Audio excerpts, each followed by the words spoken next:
होता है?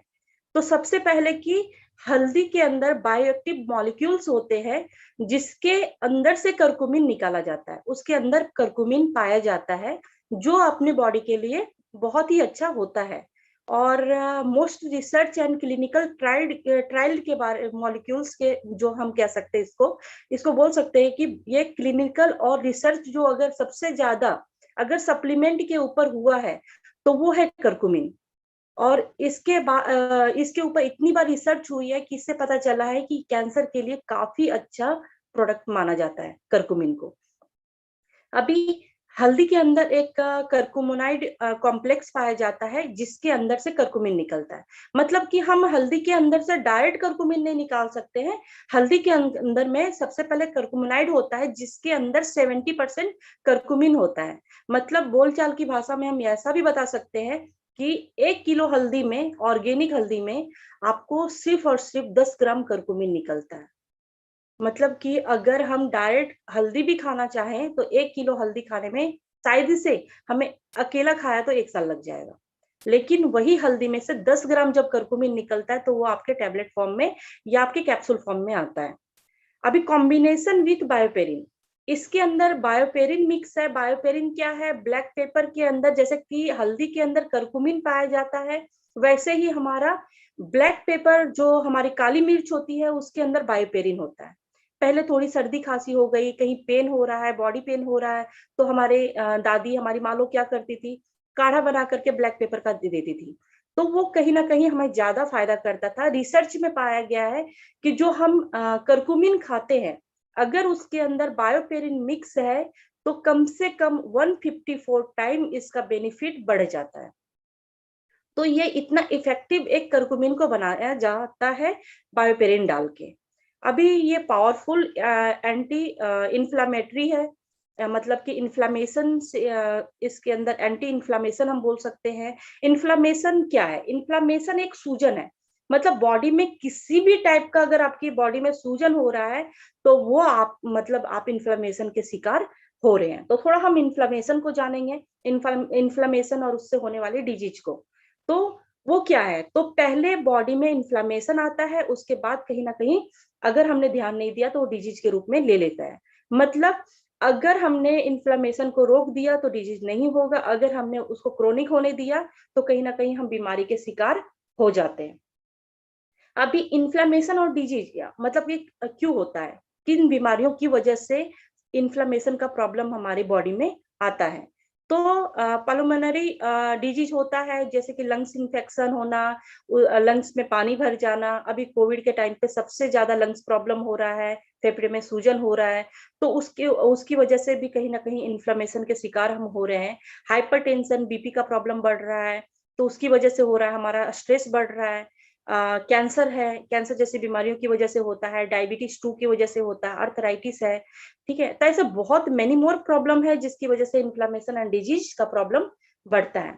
अभी सबसे पहले कि हम कैसे मालूम करें कि हमारी बॉडी में जो डिजीज है वो इन्फ्लामेशन ही है, तो उसके लिए सबसे बेस्ट है कि आप जो आपके पास रिपोर्ट है, उस रिपोर्ट में आपको चेक करने की जरूरत है कि अगर उस डिजीज के आगे आइटिस लिखा हुआ आ रहा है, मतलब कि वो प्रॉब्लम आपका इन्फ्लेमेशन प्रॉब्लम है।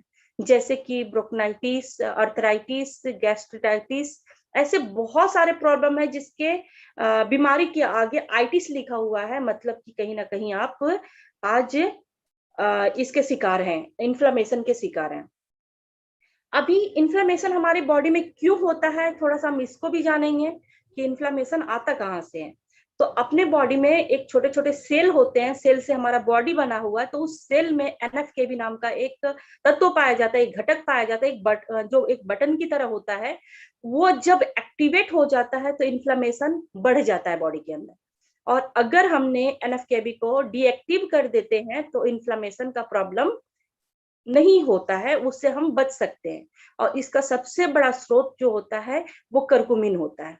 ऐसे अगर देखा जाए तो हमारे घर के जो मसाले हैं उसमें से रेड चिल्ली है, फ्लैक्सीड है, जीरा है, इन सब में भी इन्फ्लामेशन से बचने का, एनएफकेबी को डीएक्टिव करने का ये स्रोत है। लेकिन पाया गया है रिसर्च में कि सबसे ज्यादा अगर किसी चीज में एनएफकेबी को डीएक्टिव करने की ताकत होती है, क्षमता होती है, तो वो है करकुमिन। अभी क्लिनिकल ट्रायल ऑफ करकुमिन कॉम्प्लेक्स अगर हम देखें तो सबसे ज्यादा अगर किसी के ऊपर ट्रायल हुआ है, क्लिनिकल ट्रायल हुआ है, तो वो है करकुमिन। ओके, इसके ऊपर काफी ट्रायल हुआ है। बोला जाता है कि जितने भी सप्लीमेंट है सबसे ज्यादा ट्रायल करकुमिन के ऊपर हुआ, और उससे पता चला है कि ये कैंसर के ऊपर बहुत ही इसका अच्छा मतलब रिकवर देता है। जिसमें से जो ट्रायल हुआ है वो हुआ है प्रोस्टेट कैंसर के ऊपर, colon cancer, breast cancer, pancreatic cancer, आपका सोराइसिस, अल्जाइमर, डायबिटीज, ये सारी चीजों के ऊपर करकुमिन का सबसे ज्यादा मतलब ट्रायल हुआ है। और ट्रायल में पता चला है कि ये बीमारियों को ये बहुत जल्दी रिकवर कर सकता है। अभी वाई डेली करकुमिन C3, करकुमिन C3 हमें डेली क्यों लेना चाहिए? ठीक है, तो उसके बहुत सारे रीजन होते हैं। इट्स कॉम्बिनेशन सिनर्जेटिक इफेक्ट देता है ये, no synthetic, only natural product है अपना। अगर हम बात करें तो मार्केट में जो भी करकुमिन मिलता है उस पर सिंथेटिक प्रोसेस होता है, और सिंथेटिक प्रोसेस होने की वजह से अगर अपना नेचुरल है, और नेचुरल होने की वजह से क्या होता है, मार्केट का अगर 6 आप करकुमिन खा रहे हो और अपना 1 करकुमिन खा रहे हो तो दोनों बराबर होता है। और कभी भी सिंथेटिक प्रोसेस किया हुआ चीजें हमारे बॉडी के लिए नुकसान होता है, और अपना है नेचुरल है तो वो कहीं ना कहीं बेनिफिट दे जाता है। उसके बाद एंटी इन्फ्लामेशन रोल करता है। जैसे मैंने पहले बताया कि इन्फ्लामेशन में इसका काफी अच्छा पकड़ है, अच्छा असर आता है इसका। एंटी कैंसर है, कैंसर के ऊपर बहुत अच्छा रिजल्ट है। इवन कि मेरे टीम में भी कैंसर को मैंने पूरी तरह से डिफ्यूज किया है, ये बोल सकती हूँ। मैंने पूरी तरह से खत्म किया है कैंसर को। और फाइट हार्ट डिजीज, हार्ट्स के लिए बहुत अच्छा होता है। हेल्प इन मेंटेन एचडीएल और एलडीएल रेशियो, उसको भी ये मेंटेन करने का काम करता है। अभी उसको तो लेना है, लेकिन वाई कंटिन्यू? अगर मुझे कोई बीमारी नहीं है, ये सारी बीमारियां नहीं है, तो मुझे क्यों कंटिन्यू करना है, मुझे क्यों लेना है करकुमिन? तो उसके लिए सबसे पहले कि हमारा इम्यूनिटी सिस्टम को स्ट्रांग रखेगा। आज कोविड का टाइम है, और अगर देखा जाए तो हम वर्किंग वाले लोग हैं, कभी भी हम घर से बाहर निकलते हैं, बहुत सारे लोगों से टकराते हैं, तो कहीं ना कहीं अपने इम्यूनिटी सिस्टम को स्ट्रांग रखने की जरूरत है। कोविड का टाइम चल रहा है, तो उसके लिए इम्यूनिटी बढ़ाना है। एंटी एलर्जिक है ये, लंग्स से हेल्थ को बहुत अच्छा रखता है। Reduce intact of pain killer, तो पेन किलर का भी काम हमारा करकुमिन करता है। इवन कि मैं ये भी बोल सकती हूँ कि अगर हमने पेन किलर खाने की हमें आदत है, तो कहीं ना कहीं हमें ये किडनी और लिवर ये हमारा खराब हो सकता है। और अगर वहां पे अगर हमने करकुमिन देना स्टार्ट किया, अगर हमने करकुमिन खाना स्टार्ट किया, तो कहीं ना कहीं हमारा पेन किलर भी बंद हो सकता है। तो करकुमिन को अगर आपका पेन किलर लेने की आदत है, तो आप थोड़े थोड़े प्रॉब्लम में पेन किलर लेते हो, तो कहीं ना कहीं आप करकुमिन में उसको डाइवर्ट कीजिए, धीरे धीरे आपका पेन किलर छूट जाएगा। Control skin problem, skin problem में ये बहुत अच्छा इफेक्ट दे जाता है। और इवन मैं बात करूं तो हमारे घर में शादियों में भी हल्दी का उपटन लगाया जाता है ताकि स्किन पे ग्लो आए। तो कहीं ना कहीं ये अपने स्किन के लिए, हमारे पूर्वजों को भी मालूम था कि हल्दी बहुत अच्छी चीज है, इसलिए वो ये सारी चीजों में यूज करते थे। कहीं हम कट जाते थे, कहीं हमारा लग जाता था, तो वहां पे भी हल्दी का लेप लगाया जाता था ताकि वो दर्द को खत्म कर सकते, वो स्किन को वहां पे भर सके। तो स्किन प्रॉब्लम के लिए काफी अच्छा है। ठीक है, ageing, arthritis and other joints problem many more. तो अभी हमने अर्थराइटिस के बारे में, आइटिस के बारे में बात किया। इवन की ज्वाइंट्स के कहीं भी प्रॉब्लम हो, तो हम वहां पे करकुमिन बिंदास हम दे सकते हैं या हम ले सकते हैं। अभी एक मेरा सर्वे है, और मेरा नहीं, ये मार्केट का भी सर्वे है कि अगर एवरी ईयर आपने 2 से 3 मंथ करकुमिन लिया, तो लाइफ में आपको कभी भी कैंसर जैसी बीमारी नहीं होगी। ओके, तो ये हमें करकुमिन क्यों लेना चाहिए डेली, उसके ऊपर है। अभी करकुमिन की डोजेज की बात करूंगी, तो 2-3 बीमारियों के ऊपर मैंने लिखा है। जैसे स्किन केयर, स्किन के लिए हम करकुमिन के साथ क्या ले सकते हैं कॉम्बिनेशन में, तो करकुमिन है, अपने पास ब्यूटी फ्यूल नाम की एक टैबलेट है, कैप्सूल है, जो अगर हमने लिए तो स्किन के लिए बहुत अच्छा होता है। विटामिन सी भी स्किन के लिए बहुत अच्छा होता है। और अगर ज्यादा प्रॉब्लम है तो आप इसमें ओमेगा को ऐड कर सकते हैं। दूसरा है ऑर्थो केयर। ऑर्थो केयर की बात करूं तो इसमें हम करकुमिन C3 दे सकते हैं, 4 से 6 कैप्सूल पर डे हम दे सकते हैं।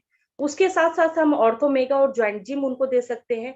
अगर उनको बीपी का प्रॉब्लम है तो साथ साथ में हम इसमें ओमेगा फ्लेक्स को ऐड कर सकते हैं, और इसका रिजल्ट ऑर्थो केयर में बहुत ही शानदार आता है। उसके बाद हम कैंसर प्रिवेंशन की बात करूं तो इसमें करकुमिन का 6 कैप्सूल, गैनोलाइफ का 4 कैप्सूल, विटामिन सी या सिबक्थोम हम उनको दे सकते हैं। सिबक्थोम विटामिन सी के जैसा ही काम करता है, और सिबक्थोम के अंदर सबसे पहले कि ओमेगा 3679 भी है, तो उसकी वजह से ज्यादा ये काम करता है। और अगर आपने विटामिन सी दिया है तो उसमें ओमेगा फ्लेक्स भी आपको ऐड करना है। और इसमें कैंसर के ऊपर बहुत अच्छा रिजल्ट मैंने खुद लिया है अपनी टीम में। उसके बाद आती है बात इम्यूनिटी और एंड कोरोना प्रोटेक्शन, जो अभी चल रहा है, जो माहौल अभी हमारे पास है, ये अगर हमने लेना स्टार्ट किया तो हमारा इम्यूनिटी हमेशा स्ट्रांग रहेगा, कोरोना से प्रोटेक्ट करेगा। इवन कि कोरोना हो भी गया है तो अगर हमने करकुमिन का 2 कैप्सूल, I3 का 2, विटामिन सी या सिबक्तोम कैसम का 2 कैप्सूल, कैल्शियम का 2 और गिलोय का 6 कैप्सूल अगर हमने दिया तो 3 से 4 दिन में हम उनको कोविड से निगेटिव उनका रिपोर्ट ला सकते हैं। अभी कंक्लूजन क्या निकला इसका, तो सबसे पहले कि ये हेल्थ गोल्ड माना जाता है, हेल्थ के लिए बहुत अच्छी चीज है। ये सेफ एंड ग्रास सर्टिफाइड है, जिसकी वजह से हम आराम से इंटेक्ट कर सकते हैं, किसी को भी दे सकते हैं। नेचुरल बैक्ड और बाय साइंस है, पेटेंटेड प्रोडक्ट है, सेबिंसा का प्रोडक्ट है ये, और बहुत ही असरदार है। एक कदम आगे आपके साथ हेल्थ केयर पार्टनर ये आपका बन सकता है। आप कहीं भी रहें, अपने पास से एक करकुमिन रखिए, आप उसको लीजिए 100%, इससे आपको बहुत सारे बेनिफिट नजर आएंगे। तो ये हो गया हमारा करकुमिन प्रोडक्ट का। अभी हम देन दूसरे प्रोडक्ट पे आएंगे, तो वो प्रोडक्ट है जिसको हम